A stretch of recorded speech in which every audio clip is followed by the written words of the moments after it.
Hello everyone, की for learning में आपका स्वागत है। और इस वीडियो में हम क्वेश्चन करेंगे class 8 exercise number 11.2 question number 4।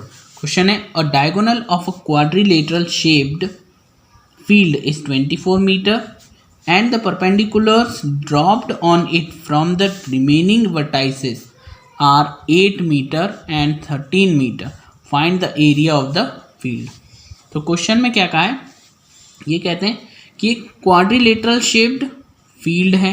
तो क्वाड्रिलेटरल ये रहा एक quadrilateral, let A B C और डी हमारा क्वाड्रिलेटरल है।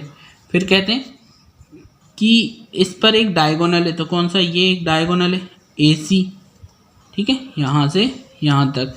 तो ये जो ए सी है डायगोनल, ठीक है, ए सी ये दे रखा है 24 मीटर, ठीक है। तो जो क्वाड्रिलेटरल है उसका डायगोनल 24 मीटर का है। फिर कहा and the perpendiculars dropped on it from the remaining vertices. Vertices मतलब बाकी के, तो दो वर्टाइसेस तो ये थे, अब बचे हुए कौन से, एक तो ये और एक ये। तो यहाँ से इन वर्टाइसेस से डायगोनल के ऊपर ये परपेंडिकुलर खींचे गए हैं। तो ये 90 डिग्री, दैट मीन्स यहाँ परपेंडिकुलर है, ठीक है। तो अगर ये परपेंडिकुलर्स इनके ऊपर ए सी डायगोनल के ऊपर हैं और ये एक इनमें से 8 मीटर और दूसरा वाला जो है वो 13 मीटर का है, ठीक है, ये हमें गिवन है। तो बताइए कि इस पूरी फील्ड का एरिया कितना है। तो इसे कैसे निकालेंगे हम, अगर हम इस फिगर को देखें तो इसमें दो ट्राइंगल्स बन रहे हैं, एक तो है ए डी सी ये, और एक बन रहा है ए बी और सी, ठीक है।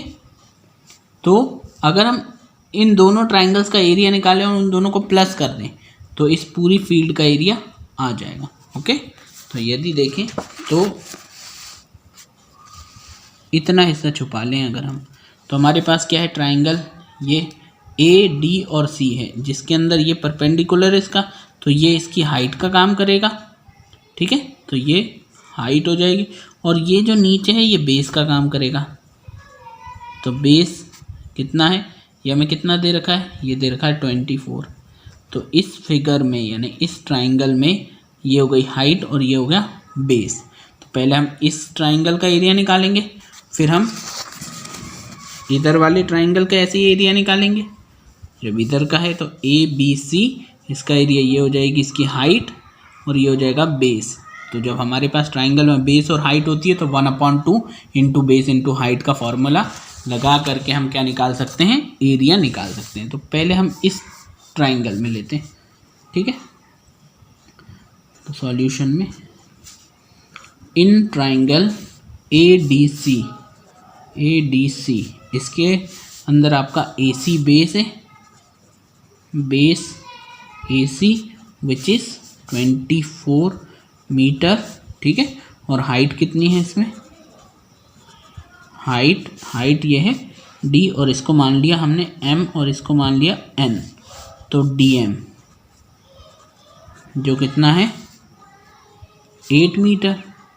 अब इसका एरिया निकालना है, तो area of triangle, which triangle, A D see that's 1/2 into base into height, ठीक है। 1/2 इंटू बेस कितना है, बेस हमने लिया है ए सी, हाइट है डी एम। अगर इसके अकॉर्डिंग इसमें रख दें तो 1/2 इंटू बेस यानी ए सी कितना है 24 इंटू हाइट जो है वो है 8, ठीक है, मीटर स्क्वायर। 2 से 24 12 टाइम और 12 8 जा 96 मीटर स्क्वायर। तो एक तो आ गया ये हमारे पास, ठीक है। अब हम इसी तरह से ये वाले ट्राइंगल के ए बी सी का एरिया निकालते हैं। अब है इन ट्राइंगल ए बी सी, अगर ए बी सी ट्राइंगल की बात करें तो ये बेस होगा, बेस वही होगा, तो base what AC, that is what 24 metre, and height क्या है यहाँ पर ये, यानी BN जो है 13 मीटर, ठीक है। और हम निकाल रहे हैं एरिया, तो area of triangle ABC, that's 1/2 into base into height, ठीक है। तो 1/2 इंटू बेस, यहाँ बेस कौन है AC, इंटू हाइट क्या है BN, ठीक है। वैल्यूज रख दो इसके अंदर, 1/2 इंटू AC 24 इंटू और BN जो कि ये 13 मीटर स्क्वायर में, 2 से 24 कैंसिल कर दो, ये गया 12 टाइम्स, 12 इंटू 13 कितना आ जाएगा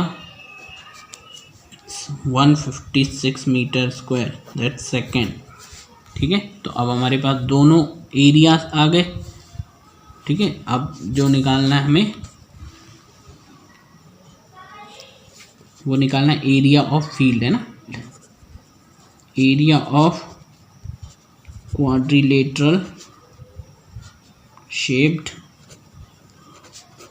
फील्ड, जो किससे बनी हुई है, एरिया ऑफ ट्राइंगल।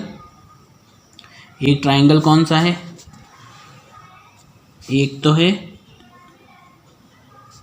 ADC और एक ABC, ठीक है। तो area of triangle ADC plus area of triangle ABC। अब एरिया ऑफ ट्राइंगल ADC की वैल्यू हमने फर्स्ट में निकाली थी, कितनी है 96 metre square, plus area of ABC की वैल्यू हमने सेकेंड निकाली है जो है 156 मीटर स्क्वायर। अगर हम इन दोनों को प्लस कर दें तो ये कितना आ जाएगा, ये आ जाएगा 252 मीटर स्क्वायर।